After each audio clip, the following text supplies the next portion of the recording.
Assalamualaikum warahmatullahi wabarakatuh.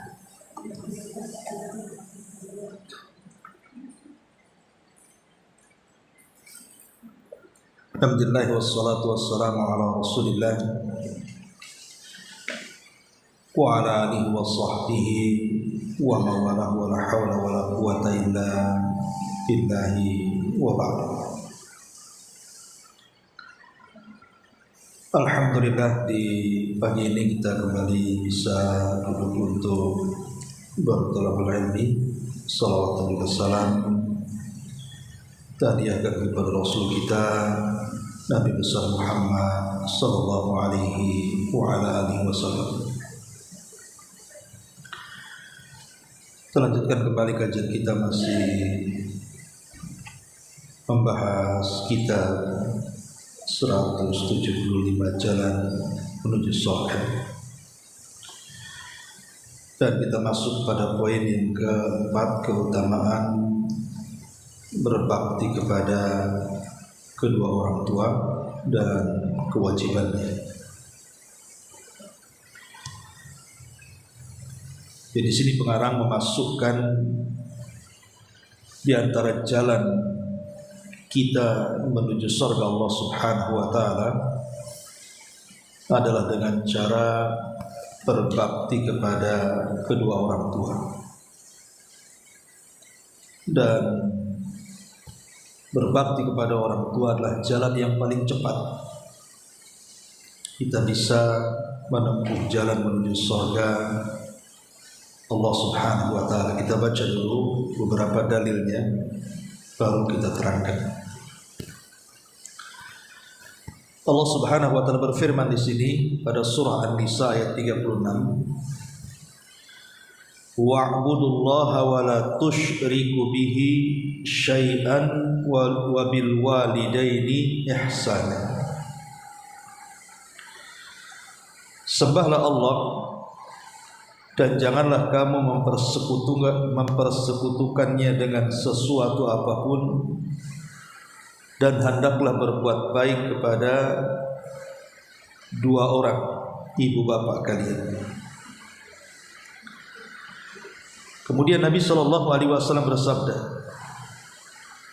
ragima anfu thumma ragima anfu thumma ragima anfu qila man ya Rasulullah, qala man adraka abawaihi indal kibari ahaduhuma aw kilahuma falam yadkhulil jannah. Celakalah dan celakalah. Belum ditanya siapa yang celaka itu wahai Rasul, maka beliau menjawab, orang yang mendapatkan kedua orang tuanya dalam keadaan tua, salah satunya atau kedua-duanya, namun dia tidak dapat masuk surga.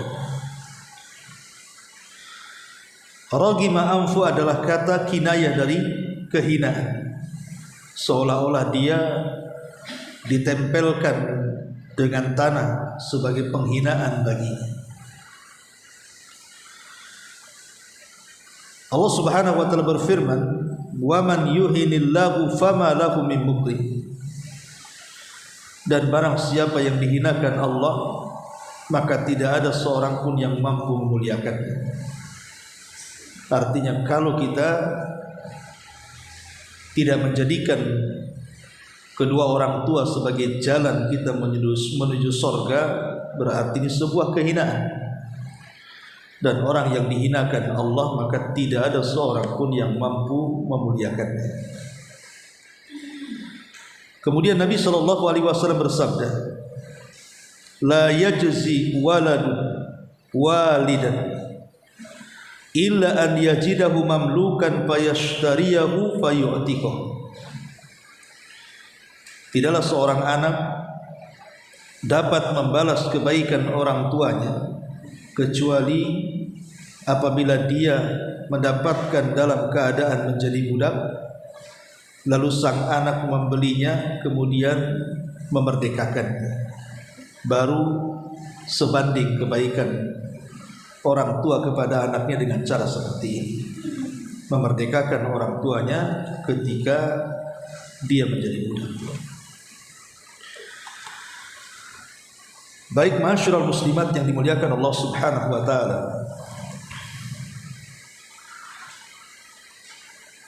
Kita tahu bahwa dalam Islam hak itu kan terbagi menjadi dua. Ada hak yang berkaitan dengan Allah Subhanahu wa taala seperti salat, puasa dan seterusnya. Tapi juga ada hak yang menyangkut dengan hamba-hambanya.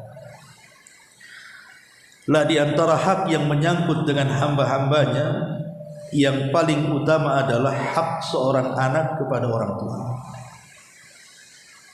Ini yang paling mulia dari semua hak yang Allah Subhanahu wa taala perintahkan agar kita menyampaikan hak ataupun kewajiban-kewajiban itu kepada orang yang berhak menerimanya. Kalau kita mengacu kepada nas-nas Al-Quran dan juga hadis-hadis Nabi SAW, banyak sekali dalil-dalil yang menunjukkan tentang birrul walidain itu. Bukan hanya sekedar yang dicantumkan pengarang saja, tetapi banyak lagi. Kita bisa membaca beberapa ayat dalam Al-Quran seperti Al-Baqarah 83, kemudian Al-Isra 23, kemudian An-Nisa 36, kemudian surah Luqman ayat 14, kemudian surah Al-Ahqaf ayat 15, dan juga Al-Ankabut ayat 8. Kita ambil saja dalam surah Isra ayat 23. Allah Subhanahu wa taala berfirman, wa qadha rabbuka alla ta'budu illa iyyah wa bil walidaini ihsana. Dan Rabbmu telah memerintahkan agar kalian jangan menyembah kecuali hanya kepadanya, dan hendaklah dengan kedua orang tua kalian berbuat baiklah kalian. Imma yablughanna indakal kibar, lebih-lebih kalau keduanya berada di sisimu dan mereka sudah tua, ahaduhuma au kilahuma, satu di antara keduanya atau dua-duanya, fala taqul lahuma uffin wala tanharhuma, maka jangan mengatakan kepada keduanya kalimat apalagi sampai membentaknya. Wa qul lahuma qaulan karima, tapi katakan kepada keduanya ucapan yang baik. Wa qur rabbirhamhuma kama rabbayani shaghira, dan katakanlah, ya Allah, berilah rahmat kepada keduanya karena kedua orang tuaku sudah merawatku sejak kecil. Kalau kita melihat ayat-ayat dalam Al-Quran tentang birrul walidain itu, selalu disandingkan dengan perintah tauhid, selalu. Seperti surah An-Nisa yang kita baca di sini ayat 36. Kenapa Allah Subhanahu wa taala kemudian selalu menyandingkan perintah berbuat baik dengan tauhid, ataupun durhaka kepada orang tua dengan bahaya syirik? Menunjukkan bahwa kewajiban kita bersyukur kepada Allah Subhanahu wa taala akan nikmat yang Allah anugerahkan kepada kita itu belum sempurna kecuali kita mampu bersyukur kepada kedua orang tua yang sudah melahirkan kita. Makanya kata Abdullah ibn Abbas radhiyallahu anhu, ada 3 ayat dalam Quran, di mana 3 ayat dalam Al-Quran ini memerintahkan 2 ibadah yang saling berkaitan satu dengan yang lainnya. Pertama, perintah salat dan zakat. Yang kedua, ketaatan kepada Allah dan Rasulnya. Dan yang ketiga, bersyukur kepada Allah dan kepada kedua orang tua. Pertama, salat dan zakat. Allah mengatakan aqimus salata wa atuz zakat. Laksanakan salat tegakkan salat, tunaikan zakat. Kata Abdullah bin Abbas radhiyallahu anhuma, orang kalau hanya sekedar memperhatikan salat tapi meninggalkan zakat, maka tidak sempurna salatnya. Kemudian yang kedua, atiullaha wa atiur rasul. Taatlah kepada Allah dan Rasulnya. Orang kalau hanya taat saja kepada Allah tapi tidak taat kepada Rasul, tidak sempurna ketaatannya kepada Allah. Kemudian yang ketiga, dalam surah Luqman, anishkurli wali walidaika. Bersyukurlah kalian akan nikmat-nikmat yang Allah anugerahkan kepada kalian dari Allah, dan juga bersyukurlah akan nikmat kedua orang tua kalian. Kata ulama, kata Abdullah bin Abbas radhiyallahu anhuma, kalau kita hanya bersyukur akan nikmat Allah tapi tidak bersyukur kepada nikmat kedua orang tua, maka syukurnya kita kepada Allah belum sempurna. Makanya selalu digandengkan antara perintah tauhid dengan birrul walidain. Salah satunya di sini wa'budullaha wa la tusyriku bihi syai'an wa bil walidaini ihsana. Ini pendalilan pengarang yang pertama. Kemudian juga mu'alif hafizahullah taala di sini mengambil hadis yang dikeluarkan Imam Muslim. Jadi ketika Nabi SAW naik ke atas mimbar sedang melaksanakan sholat Jumat, pada khutbah Jumat Rasul naik ke atas mimbar. Setiap Nabi SAW naik kakinya di atas mimbar, selalu Rasul mengucapkan kalimat amin. Kemudian naik di tingkatan mimbar kedua, Rasul mengucapkan amin. Kemudian Rasul naik ke tingkatan mimbar yang ketiga, Rasul mengucapkan amin. Kemudian Rasul berkhutbah. Setelah berkhutbah dan selepas sholat Jumat, maka ada seorang sahabat datang kepada Rasul. Rasul, tadi waktu engkau naik ke atas mimbar, engkau mengucapkan amin 3 kali. Ala ma amanta ya Rasulullah. Atas doa apa engkau ini mengaminkan ketika naik ke atas mimbar itu? Karena kami tidak mendengar doanya masalahnya. Rasul yang mengucapkan amin, amin, amin gitu saja. Maka Nabi SAW menjawab, tadi sewaktu aku naik ke atas mimbar itu Jibril turun. Kemudian Jibril berdoa 3 doa dan minta diaminkan aku. Aku pun mengaminkan doa Jibril. Kemudian Nabi SAW menceritakan 3 doa Jibril itu. Yang pertama, ragima anfu, thumma ragima anfu, thumma ragima anfu. Celaka, celaka dan celaka. Kemudian Rasul ditanya, apa yang dimaksudkan celaka itu wahai Rasul? Maka Nabi SAW menyebutkan hadis ini, man adraka abawaihi indal kibari ahaduhuma au kilahuma falam yadkhulil jannah. Orang yang masih mendapatkan kedua orang tuanya hidup, salah satu atau keduanya masih hidup, kok tidak bisa memasukkan anak ke dalam surga. Celaka dan binasa orang itu. Maka ketika Jibril mengatakan seperti itu, dia pun amin, aku pun mengaminkannya.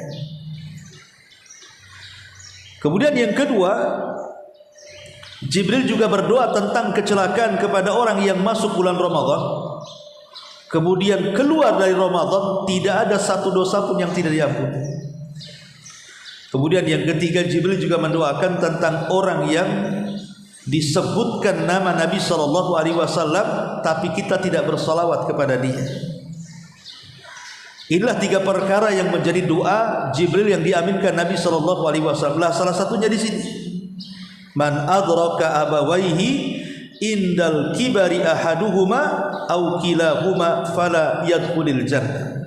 Celaka dan binasa orang yang masih hidup tapi tidak menjadi jembatan muliakan orang tua. Dan kalau seandainya Allah sudah hinakan kita, walaupun manusia memuliakan kita, tetap kita ini orang hina. Namanya ada anak durhaka kepada orang tua, di mata Allah anak ini hina. Walaupun mungkin di kantornya dia dimuliakan karena mungkin dia manajernya atau bosnya, atau di masyarakatnya dimuliakan karena mungkin dia tokoh di situ, entah RT RW atau apa namanya, atau mungkin dia dimuliakan di tempat-tempat yang lainnya. Ya, di mata manusia mungkin dia dimuliakan, tapi di mata Allah tetap hina karena dia tidak memuliakan yang Allah muliakan. Itulah yang Allah katakan, wa man yuhinillahu fama lahu min mukrim. Dan siapapun yang Allah hinakan, maka tidak ada seorang pun yang mampu untuk memuliakan. Ini surah Al-Hajj ayat 18. Dan yang terakhir, pengarang membawakan sebuah hadis Nabi SAW, la yajzi waladun walidan illa an yajidahu mamlukan fayashtariyahu fayu'tikahu. Tidaklah seorang anak dapat membalas kebaikan orang tua kecuali apabila dia mendapatkannya dalam keadaan dia atau orang tua tersebut menjadi budak, lalu anak itu membelinya dan memerdekakannya. Maksudnya begini, kalau seandainya Allah takdirkan mungkin ada musuh menyerang kita, kemudian kita dikalahkan musuh, akhirnya kemudian sebagian orang ditawan oleh musuh, otomatis kan jadi budak akhirnya. Lah ketika kemudian mungkin orang tua kita ditawan oleh musuh akhirnya jadi budak, lah kita ingin memerdekakan orang tua kita dari perbudakan musuh itu. Sehingga kita kumpulkan uang, kemudian kita datang ke musuh, bebaskan orang tua saya akan berikan uang sekian dan sekian. Kata musuh oke. Akhirnya kita berikan uang kita kepada musuh, kemudian orang tua kita dibebaskan. Itulah satu-satunya menandingi kebaikan orang tua. Tidak ada cara lain kecuali seperti itu. Masalahnya sekarang perbudakan sudah tidak ada, dan kita tidak mungkin juga mau orang tua kita ditawan. Jadi seolah-olah hadis ini menjadi mustahil seorang anak itu membalas kebaikan kedua orang tua di zaman sekarang. Makanya di zaman sahabat ada sahabat namanya Abdullah ibn Umar radhiyallahu anhu. Ada seseorang datang kepada beliau bahwa orang ini sudah menghajikan orang tuanya 7 kali. Jadi orang ini sudah menghajikan orang tuanya 7 kali. Lah 7 kali haji itu karena orang tuanya cacat, sudah tua, tidak bisa jalan, terkadang juga berak dan kencing di celana. Jadi sebanyak 7 kali haji itu orang tuanya digendong sama dia, dari awal manasik sampai akhir manasik. Ibu bisa bayangkan, haji dengan umroh beda. Kalau umroh itu sebentar saja, kalau haji kan berhari-hari, minimalnya 6 hari haji itu, mulai tanggal 8 berakhir tanggal 13 tasrik kan. Itu 6 hari digendong orang tuanya itu, dari tawafnya, dari sa'inya, dari lempar jumrohnya, dari wukufnya, dan sampai selesai haji. Dan itu bukan 1 kali haji, 7 kali haji. Sehingga anak ini kemudian datang kepada Abdullah ibn Umar radhiyallahu anhu dan mengatakan, wahai Ibnu Umar, cukupkah kebaikanku kepada kedua orang tua? Artinya, apakah sudah sebanding dengan kebaikanku kepada orang tuaku? Aku sudah menghajikan 7 kali loh orang tuaku dengan cara ku gendong sampai selesai. Tapi apa kata Abdullah ibn Umar radhiyallahu anhu? Mengatakan tidak. Walaupun 1 hentakan napas orang tuamu ketika melahirkan, ketika awal mula keluar darah haid, darah nifas, melahirkan kamu itu, maka itu tidak sebanding. Walaupun hanya setetes darah nifas yang keluar saat melahirkan, itu tidak sebanding kebaikanmu dengan orang tua. Sampai seperti ini Abdullah ibn Umar radhiyallahu anhu. Artinya kalau 1 tetes darah saja, darah nifas, karena masalahnya 1 tetes darah nifas ini, ketika di awal ibu melahirkan itu kan ibu dihadapkan dengan kematian.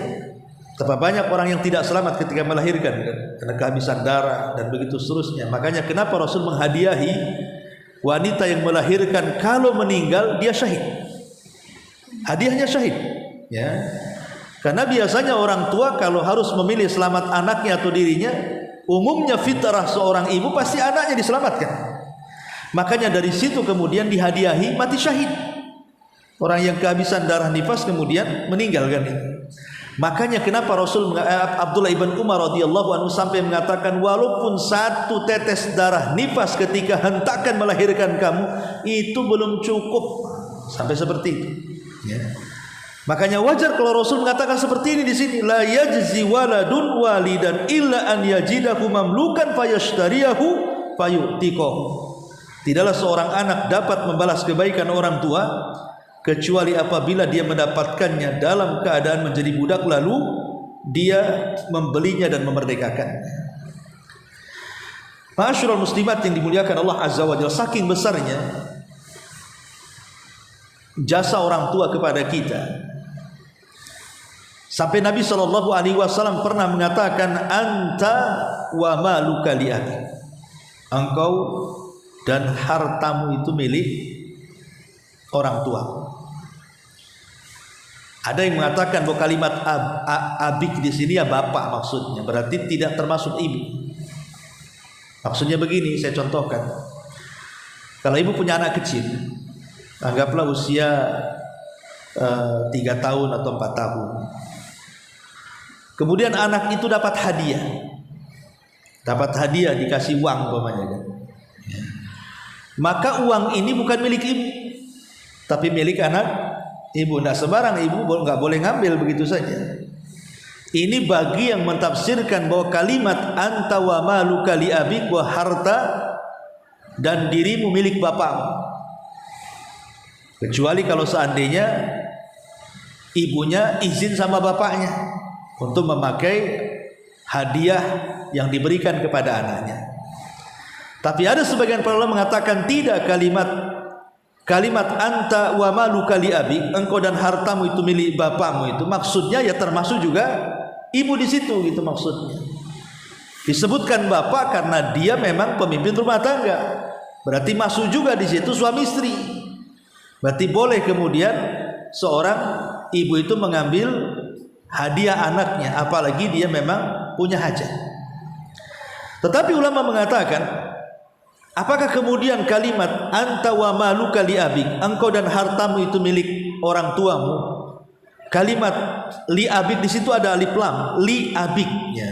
Apakah lam di situ lil milki, artinya mutlak milik orang tuanya, ataukah lam di situ maksudnya hanya sekedar lil ibah, maknanya boleh orang tua mengambil harta anaknya, bukan memiliki tapi boleh mengambil. Ini yang menjadi perselisihan para ulama. Karena begini konsekuensinya, kalau seandainya lam di situ li abi, kalimat li di situ lil milki, berarti semata-mata anak meninggal, berarti seluruh kekayaannya milik bapaknya, milik orang tuanya, kan begitu. Karena semasa hidupnya saja harta itu milik bapaknya. Padahal kalau ini konsekuensinya berarti akan menyelisihi faraid. Jelas akan menyelisih faraid, kan begitu ya. Karena bagaimanapun tidak, kalau anak meninggal bukan semata-mata semua milik orang tuanya, kan begitu. Gimana kalau anak ini punya anak lagi? Ya kan? Justru orang tua tidak banyak mendapatkannya, kan? Kalau anak ini meninggal punya anak, justru anaknya lebih banyak bagiannya, kan? Makanya ulama mengatakan kalimat li abi, li di situ bukan lil milki tetapi lil ibah. Artinya orang tua boleh mengambil harta anaknya. Itu pun dengan 4 syarat, kata ulama. 4 syaratnya. Boleh orang tua mengambil atau boleh mengambil harta anak itu kalau ada 4 syarat. Kalau tidak ada 4 syarat, tidak boleh. Pertama, tidak membuat madarat si anak. Umpamanya ibu punya anak orang kaya, ya sudah sukses anaknya, kemudian ibu hendak mengambil harta anaknya, boleh, tetapi satu, tidak membahayakan anak. Ya, membahayakan seperti apa? Umpamanya berkaitan dengan kebutuhan dia. Ibu ambil berasnya, dia mau makan apa? Kalau diambil bisa kelaparan, kan begitu ya. Ini kan membahayakan namanya. Atau di musim dingin umpamanya, kan diambil selimut. Nanti dia kedinginan, sakit dan begitu seterusnya. Itu kan membahayakan.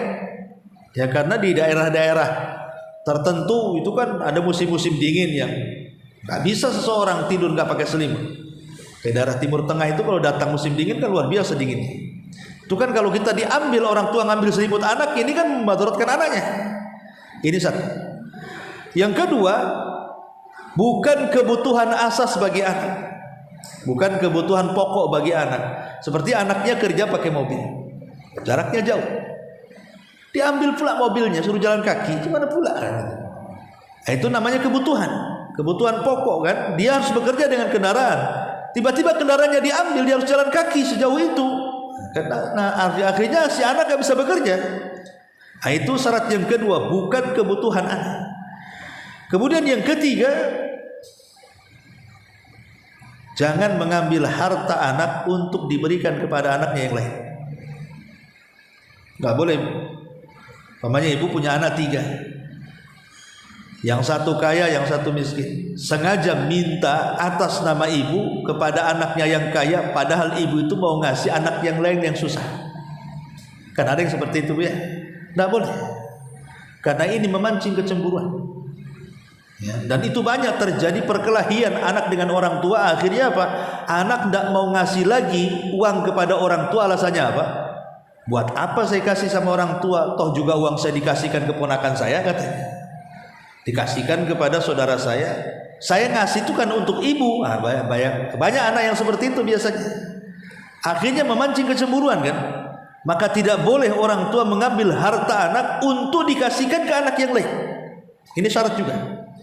Dan yang terakhir, yang keempat, kalau memang orang tua sangat berhajat dengan hajat mendesak, terpaksalah harus meminta uang sama anaknya.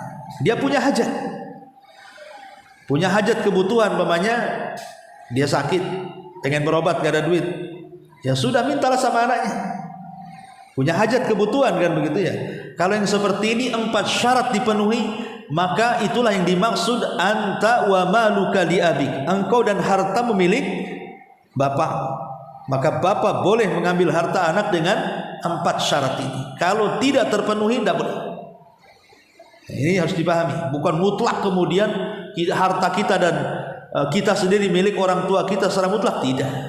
Harus dipahami, dan ini termasuk bagian daripada fikih ya, supaya tidak sembarang. Karena saya dulu pernah ada orang nelpon keluhan dari seorang anak gitu kan.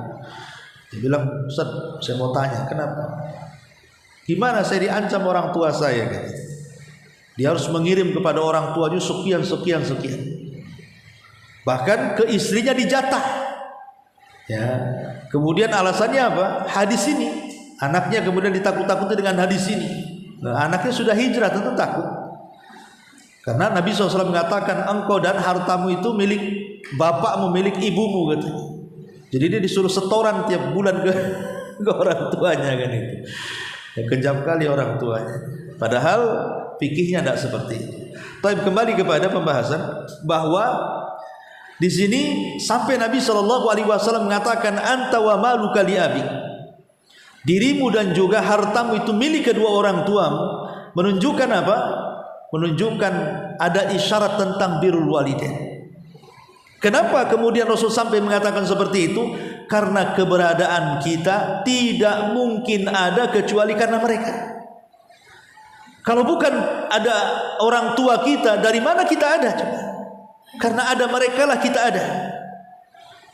Makanya dengan sebab itulah kemudian kita pun harus menolong mereka. Kalau bisa sebelum mereka meminta, kita kasih. Anak itu harus peka kebutuhan orang tua. Jangan nunggu minta gitu maksudnya. Kira-kira kalau kita berkunjung kepada orang tua, ini orang tua butuh apa? Jangan ditanya butuh apa. Sebelum dia bicara, kalau bisa kita kasih. Dan jangan kemudian memanggil orang tua dari jauh. Ya, dekati orang tua. Kemudian jangan memanggil namanya dan dengan bahasa-bahasa yang santun. Makanya tadi ayatnya Allah mengatakan wa qul lahu maqaulan karima. Sampai kata Imam Ibnu Katsir ketika memberikan catatan kepada surah Isra di sini, fala taqul lahu ma'uf. Jangan katakan kepada kedua orang tua kalimat uf. Itu uf kan dua huruf, bukan kalimat. Uf itu huruf. alif dan fa, ya. Dalam bahasa kita gitu ya. Kalau seandainya kata Imam Ibnu Katsir rahimahullah taala ada kalimat yang lebih pendek dari kalimat 2 huruf, anggaplah 1 huruf atau mungkin setengah huruf, tentu Allah juga akan melarang. Kalau seandainya ada kalimat yang kurang dari 2 huruf ini, tentu Allah akan melarang. Cuman paling pendek 2 huruf masalahnya. Dan itu juga masalah kan. Pamannya ada orang tua manggil kita ini, nak kemari. Terkadang kita latah dan mengatakan baru istirahat tadi panggil. Kalimat ahnya itu masalah. Ya. Aduh. Baru baring ini, udah disuruh lagi. Kalimat aduhnya, kalimat ahnya itu yang dipermasalahkan itu. Bukan kalimat setelahnya. Kalau kalimat setelahnya ya lihat kan itu ya. Kalau memang nadanya kasar ya lebih haram lagi. Karena katanya ulama usul, disinilah letak yang disebut dengan mafhum aulawi. Kalau seandainya saja tidak boleh, berarti yang lebih daripada itu tentu lebih diharamkan lagi. Sesuatu yang disembunyikan terkadang lebih besar dosanya dari yang ditampakkan. Ditampakkan saja. Berarti kalau lebih daripada boleh jadi kemudian jauh lebih besar dosanya. Adapun kemudian di sini ulama memberikan 9 catatan ketika bicara soal birrul walidain. Yang pertama, bagian daripada birrul walidain adalah at-ta'atu lahum wa talbiyatu awamirihima wal infaqu alaihima indal hajati. Pertama, anak harus senantiasa taat kepada kedua orang tua. Kemudian segera datang atas perintah kedua orang tua dan berupaya untuk berinfak, menolong kepada kedua orang tua ketika keduanya berhajat. Ini yang pertama, taat, segera mendatangi panggilan perintah keduanya dan membantu. Adapun taat ini berkaitan dengan hal yang ma'ruf. Taat ini berkaitan dengan yang baik. Berarti kalau yang tidak ma'ruf, yang tidak baik tidak boleh ditaati. Karena Nabi SAW mengatakan la ta'ata li makhluqin fi maksiatil khaliq. Tidak ada ketaatan kepada makhluk dalam rangka bermaksiat kepada Allah. Berarti maksudnya taat kepada orang tua dalam hal yang ma'ruf. Di zaman Rasul ada seorang sahabat namanya Sa'ad bin Abi Waqqas radhiyallahu anhu. Sa'ad bin Abi Waqqas ini Allah takdirkan ibunya tidak masuk Islam. Bahkan ibunya sangat membenci Islam. Jadi ibunya Sa'ad bin Abi Waqqas ini mengancam Sa'ad, kalau engkau tidak murtad dari agama Muhammad dan kembali kepada agama musyrik, maka aku akan bunuh diri. Akhirnya kemudian betul-betul orang tuanya ada upaya untuk melakukan bunuh diri dengan cara apa? Mogok makan. Tak mau makan selama 3 hari lebih. Sampai akhirnya kemudian betul-betul hampir mati. Tidak makan 3 hari lebih. Apa enggak mau mati kan gitu. Tetapi karena Sa'ad bin Abi Waqqas ini adalah sahabat yang sangat kokoh akidahnya, dia justru menantang ibunya dan mengatakan, "Wahai ibu, seandainya aku memiliki 100 jiwa, 100 nyawa, seandainya engkau memiliki 100 nyawa." Dia kan ada upaya untuk membunuh dirinya kan. Jadi tantang sama Sa'ad, kalau Allah berikan 100 nyawa sama kamu, kata, engkau keluarkan satu-satu supaya aku keluar dari agama Islam, aku tidak akan keluar. Kemudian kata Sa'ad, kalau engkau makan silahkan, enggak pun tidak masalah katanya. Sampai begitu kan sama anak itu. Ya, lapar makan juga lah bu. Udah 3 hari tak makan, makanlah. Tidak jadi bunuh diri. Karena rupanya anaknya tidak bisa dirayu. Ya. Dari sini turun ayat surah Luqman kan, wa in jahadaka ala an tusyrika bima laisa laka bihi ilmun fala tuti'hum. Kalau kedua orang tua memaksa kamu untuk menyekutukan Allah, jangan ditaati. Tetapi walaupun demikian, wasahibhuma fid dunya ma'rufa, tetap berbuat baik kepada mereka dalam urusan dunia itu tidak terputus. Ini kalau soal taat. Kemudian tentang talbiyah, bersegera. Kalau orang tua kita merintahkan sesuatu, bersegera. Ini kita sudah tahu perintahnya baik, maka bersegera. Sebab kalau tidak bersegera kepada panggilan kedua orang tua, ingat kisah Juraiz al-Abid. Juraiz al-Abid, seorang ahli ibadah di zaman Bani Israel. Dia dipanggil-panggil orang tuanya kan, ya Juraiz. Juraiz lagi sholat. Kalau seandainya Juraiz ini orang cerdas, tentu dia akan membatalkan sholatnya karena dia sedang sholat sunnah, bukan sholat wajib. Sementara panggilan orang tua itu wajib. Tapi karena Juraiz ini jahil, dia hanya ahli ibadah saja. Dia terpikir dalam hatinya, ya Allah, kalau aku batalkan sholatku, aku durhaka kepada kamu. Kalau aku seandainya tidak batalkan sholatku, aku durhaka kepada orang tuaku. Milih mana ini? Sama-sama dua-duanya durhaka kan? Tapi dia mengatakan, aku lebih memilih kepadamu ya Rabb daripada orang tua. Karena Engkau yang menciptakan aku kan? Akhirnya dia tetap sholat. Orang tuanya marahlah. 1 kali, 2 kali, gitu lagi, 3 kali, gitu lagi. Akhirnya kemudian orang tuanya marah, sampai kemudian kemarahannya mengucapkan sesuatu yang merupakan keburukan doa. Apa kata ibunya? Ya Allah, karena anakku nampaknya sudah tidak peduli dengan panggilanku, jangan kau wafatkan dia sampai kau uji dengan seorang wanita pelacur. Akhirnya kemudian ibunya meninggal. Rupanya doa sang ibu ini tidak mesti hari itu berdoa, hari itu dikabulkan. Bisa saja setelah berlalunya zaman, berlalunya waktu kan, baru dikabulkan, betul. Akhirnya kemudian satu hari datanglah seorang wanita pelacur suruhan orang yang tidak suka dengan Juraiz supaya memfitnah Juraiz. Jadi ada orang yang nggak suka dengan Juraiz, dia sewa pelacur dan mengatakan kepada pelacur itu, pura-pura kau berzina dengan Juraiz. Akhirnya dia pun mendatangi Juraiz, mengganggu Juraiz, tapi keimanan Juraiz ini kuat. Sampai akhirnya wanita ini berzina dengan seorang penggembala kambing, hamil, punya anak. Lah ketika lahir anaknya, dia mengaku bahwa itu anaknya Juraiz. Disitulah Bani Israel bangkit kemudian merobohkan tempat ibadahnya dan hampir membunuh Juraiz. Akhirnya Juraiz pun mengatakan sebelum dia dibunuh, dia meminta kepada Bani Israel untuk memberikan waktu sholat 2 rakaat. Akhirnya dia sholat 2 rakaat. Setelah sholat dia minta kepada wanita itu, mana bayi itu? Akhirnya setelah bayi itu didatangkan, dicubitlah bayi itu. Sudah dikatakan, man abuk, siapa bapak? Tiba-tiba bayi itu bicara dan mengatakan, abi ra'il ghanam, bapakku penggembala kambing. Nah ini bayi ajaib ya. Ini kalau semua bayi dicubit siapa bapakmu, bahaya kalau zaman sekarang. Ya bapakmu, bapakku lah. Intinya bahwa dari sini ada faedah apa? Harusnya Juraiz itu langsung memenuhi panggilan orang tuanya.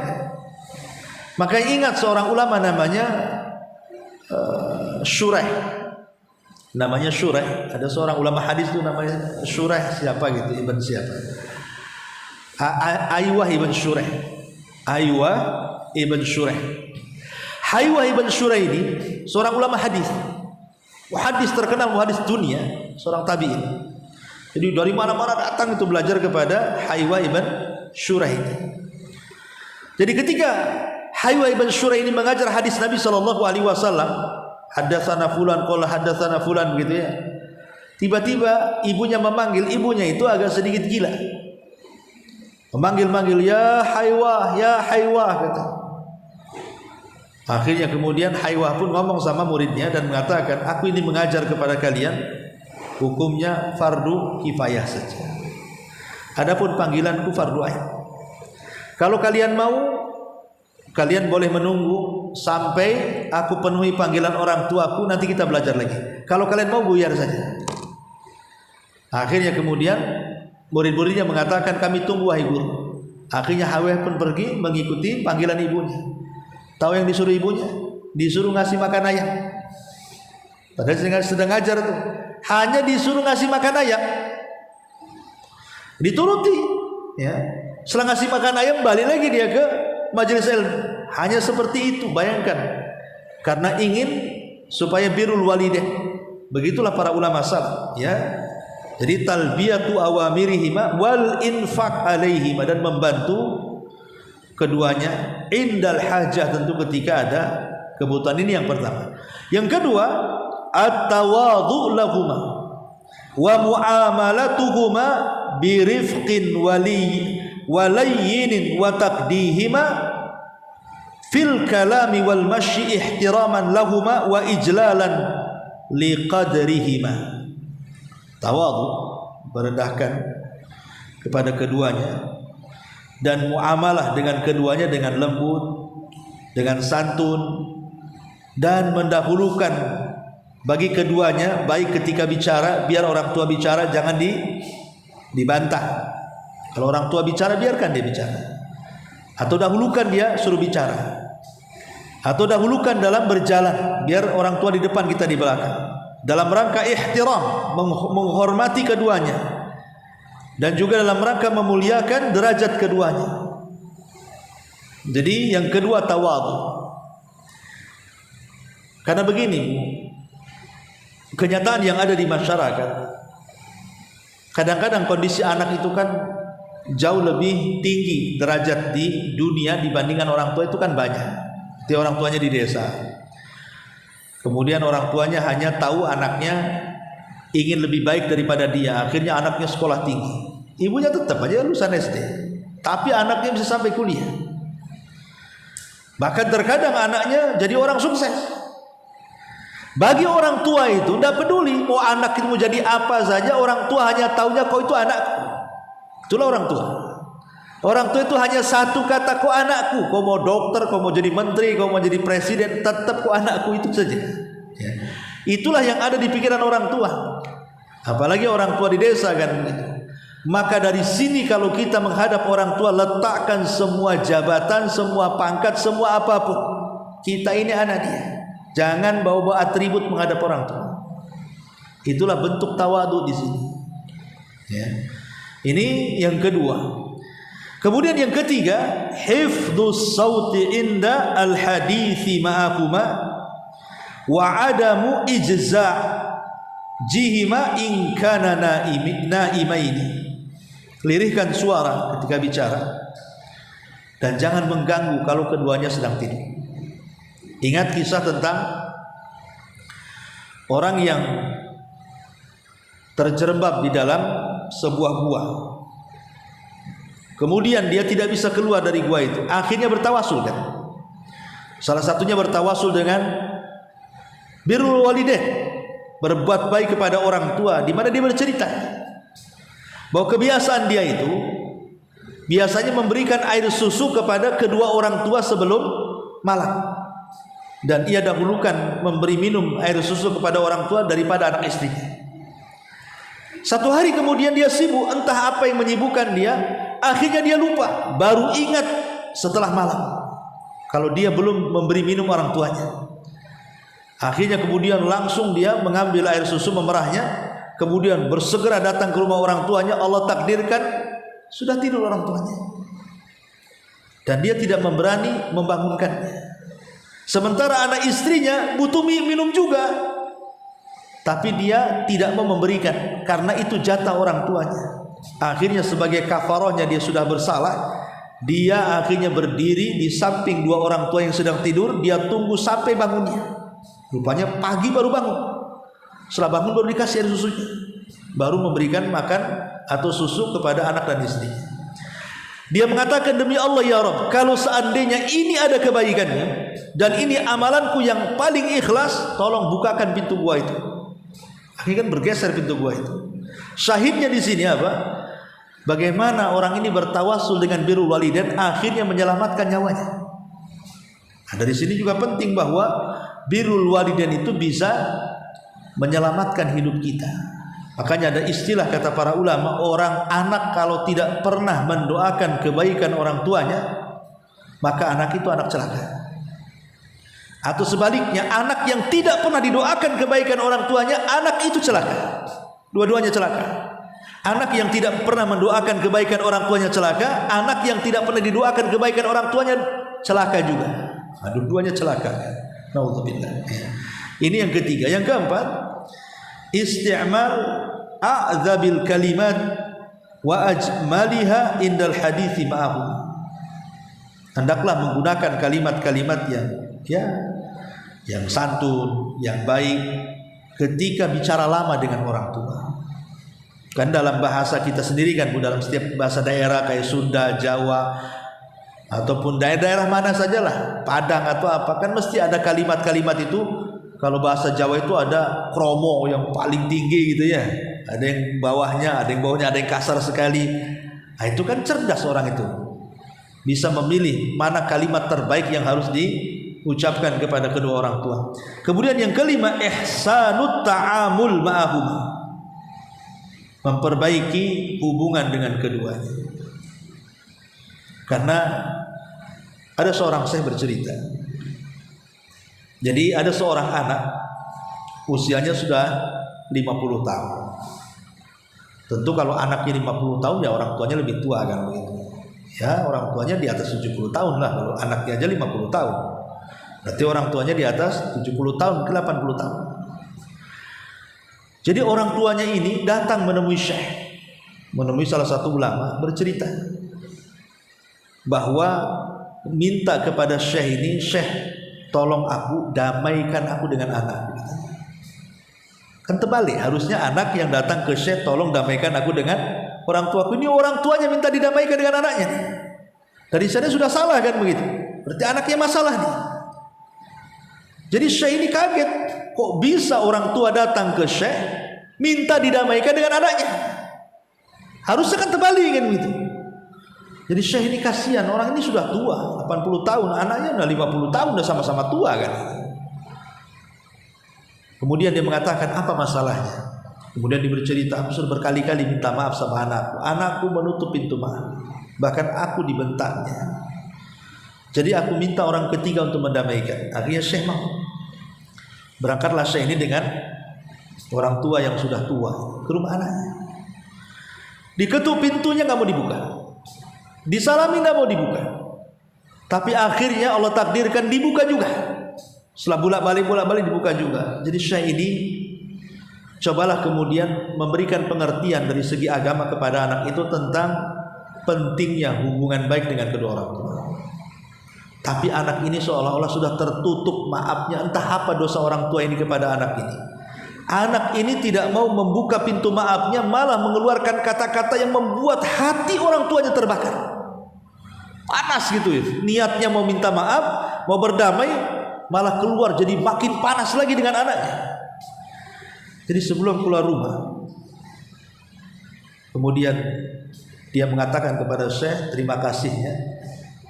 Dia sudah berusaha mendamaikan dia dengan anaknya, tapi dia mengucapkan kalimat di hadapan syekhnya, "Wahai syekh, demi Allah, karena anakku sudah tidak baik, dia sudah membakar hatiku hari ini, maka semoga Allah bakar juga hatinya."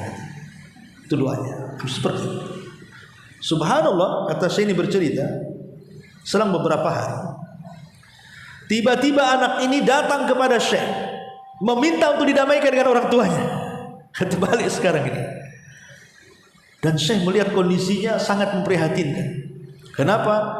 Dia bercerita, "Sejak ibuku melangkah dari rumahku keluar, ya, tiba-tiba kemudian dadaku panas seolah-olah terbakar. Aku berusaha berobat, tidak juga kunjung hilang," katanya. "Sampai sekarang aku kesakitan dan rasanya panas sekali dalam dadaku," katanya. Maka dari situ syekh memahami dan mengatakan, "Kalau gitu bertobatlah kepada Allah, mintalah maaf kepada orang tua." Setelah dipertemukan kedua orang tuanya, akhirnya minta maaf. Subhanallah, keajaiban terjadi.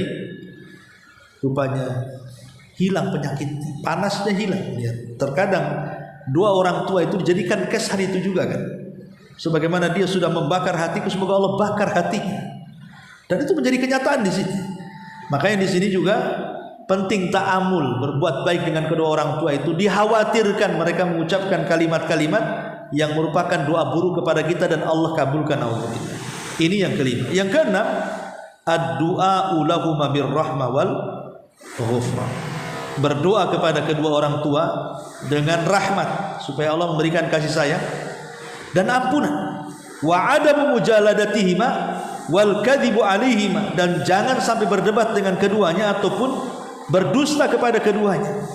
Berdoa, apalagi kalau usia kita ini sudah 40 tahun. Ya Bu ya. Umpamanya ibu ini sudah 40 tahun, maka mendoakan kepada kedua orang tua itu harus lebih lagi. Kenapa demikian? Karena Allah Subhanahu wa taala yang memerintahkan kan, hatta idza balagu ashuddahu wa balagu arba'ina sanatan qala rabbi auzi'ni an ashkura ni'mataka allati an'amta 'alai wa 'ala walidayya. Apa kata Allah? Apabila usia kalian sudah mencapai asyuddah, asyuddah itu 33 tahun. Wa balagu arba'ina sana, kemudian Allah sampaikan usia kita ke 40 tahun. Maka di usia 40 tahun harus banyak membaca doa, Rabbi auzi'ni, ya Allah anugerahkan kepadaku, an ashkura ni'mataka allati an'amta alayya, agar aku bisa bersyukur akan nikmat yang kau berikan kepadaku, wa ala walidai, dan agar aku bisa bersyukur lagi kepada kedua orang tuaku. Jadi kalau usia sudah 40 tahun dan Allah takdirkan orang tua kita masih hidup, perbanyaklah berdoa kepada orang tua. Kenapa? Di usia 40 tahun harus semakin lagi mendoakan orang tua, karena biasanya usia 40 tahun itu dengan disibukkan dengan dunia. Usia 40 tahun sudah sering saya katakan, biasanya ibu sudah punya suami, ibu sudah punya anak, ibu sudah sibuk dengan pekerjaan rumah, ibu sudah sibuk dengan bertetangga, dengan muamalah dengan yang lainnya. Lah jangan sampai kesibukan-kesibukan ini melupakan doa kepada orang tua. Makanya di usia seperti ini harus Allah ingatkan. Karena di usia 40 tahun ini kesibukan ibu macam-macam masalahnya. Ngurus suami, ngurus anak, bermasalah dengan tetangga, kadang sebagiannya wanita karir, berbisnis dan begitu seterusnya. Oke lah, sesibuk apapun sekarang, jangan lupakan orang tua. Seolah-olah Allah ingin katakan seperti itu. Maka kalau usianya sudah 40 tahun harus lebih lagi. Kenapa coba? Apa rahasianya? Kenapa di usia 40 tahun makin lagi kita disuruh untuk berdoa kebaikan kepada orang tua? Karena di sini akan terjadi timbal balik dari anak kita. Kalau di usia ibu 40 tahun masih berbuat baik sama kedua orang tua, anak kita melihat, Bu. Anak kita melihat nih. Wah, kalau ibunya saja berbuat baik sama neneknya, sama nenek dia, otomatis akan tertanam. Kalau Allah takdirkan kita sudah tua, maka anak itu akan berbuat baik kepada kita. Karena ada contohnya dari kita kan. Tapi kalau kita jahat dengan orang tua kita, anak kita melihatnya. Jangan salahkan kalau seandainya anak kita jahat kepada kita. Di sini terjadi hukum karma. Kata Rasul, tabarru aba'akum tabarrukum abna'ukum. Berbuat baiklah kalian kepada kedua orang tua kalian, nanti anak kalian berbuat baik kepada kalian. Maka ini juga bagian daripada birrul walidain. Kemudian yang nomor 7, ikhtisas bimazid minal bir. Tentu ibu harus diutamakan dibandingkan ayah. Kenapa? Karena Rasul mengatakan ummuka summa ummuka summa ummuka summa abuka. Ibumu kemudian ayah. Tapi tentu ini dalam pilihan. Kalau seandainya dua-duanya memerintahkan dalam satu waktu, tidak bisa kita memilih, pilihlah yang seruan ibu, gitu maksudnya. Tapi dalam kehidupan berbakti kepada orang tua, jangan dibedakan antara ibu dengan ayah, karena dua-duanya berperan. Dua-duanya sama-sama berperan, kan itu. Cuman kalau dalam satu waktu tiba-tiba harus memilih, kita tidak bisa memilih keduanya, harus salah satunya. Itulah maksudnya pilihlah ibu. Makanya dalam hakul hidhanah itu apa? Hak asuh ketika suami istri bercerai. Maka secara hukum syar'i jatuh kepada siapa? Kepada ibu. Dalam hukum syar'i sampai anak itu balik. Sampai anak itu balik. Ataupun sampai anak itu tidak balik, mumayyiz, sampai anak itu mengerti. Entah usia 10 tahun kan belum balik tuh, tapi sudah mengerti kan? Disitulah hakim boleh bertanya kepada sang anak, kau memilih ibumu atau bapakmu? Tapi kalau waktu bayi, ya tetap dia harus ikut ibunya. Karena yang menyusui ibunya, bapaknya gak keluar susu kan begitu. Bagaimana ikut ibunya lah. Kecuali kalau sudah memayis, itu dipilih kamu mau milih ibu apa bapak. Hadisilah nanti anak itu akan memilih. Kalau dia bilang ikut bapaknya, ibu tidak bisa apa-apa. Kalau dia bilang ikut ibu, ya bapak tidak bisa apa-apa. Kecuali dalam kondisi hakim boleh memaksa anak itu ikut siapa dan ikut siapa.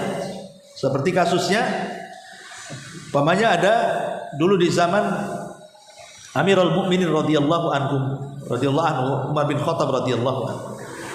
Jadi ada seorang anak ini disuruh milih apakah ikut bapaknya atau ikut ibunya.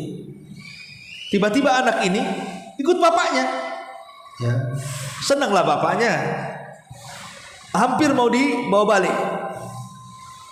Tiba-tiba kemudian ibunya mengatakan, "Ya Amirul Mukminin, kenapa kau tidak tanya alasan anak itu? Kenapa dia ikut bapak tidak ikut aku? Padahal biasanya anak itu kan lebih dekat dengan ibu ya. Kok ini ikut bapaknya pula?" Kata Umar, tunggu dulu. Jangan bubar dulu. Akhirnya kemudian Umar mengatakan kepadanya, "Nak, kenapa kau ingin ikut bapakmu? Kau tidak ingin ikut ibu?"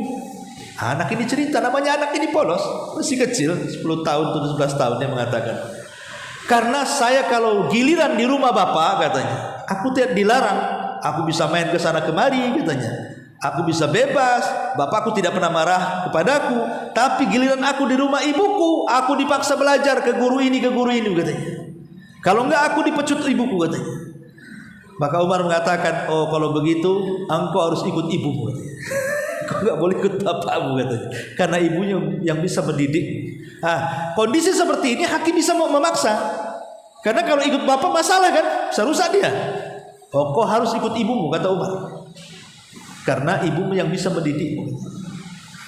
Ini taib. Jadi intinya bahwa di sini ada ikhtisas bil Kemudian yang nomor 8, syukruhuma alladzi jaa maqrunan bi syukrillah. Tentu bersyukur kepada kedua orang tua yang Allah Subhanahu wa taala sebut satu nafas dengan bersyukur kepada Allah Subhanahu wa taala. Karena kalau syukur inilah yang menumbuhkan kecintaan kita kepada kedua orang tua. Yang terakhir, al-ihsan ilaihima wa taqdimu amrihima mujahadatan nafsi biridahuma hatta wa in kana ghairu muslimin. Tetap berbuat baik kepada keduanya, mencari keridhaan keduanya walaupun keduanya bukan muslim. Anggaplah orang tuanya kafir, tetap berbuat baik kepada kedua orang tuanya.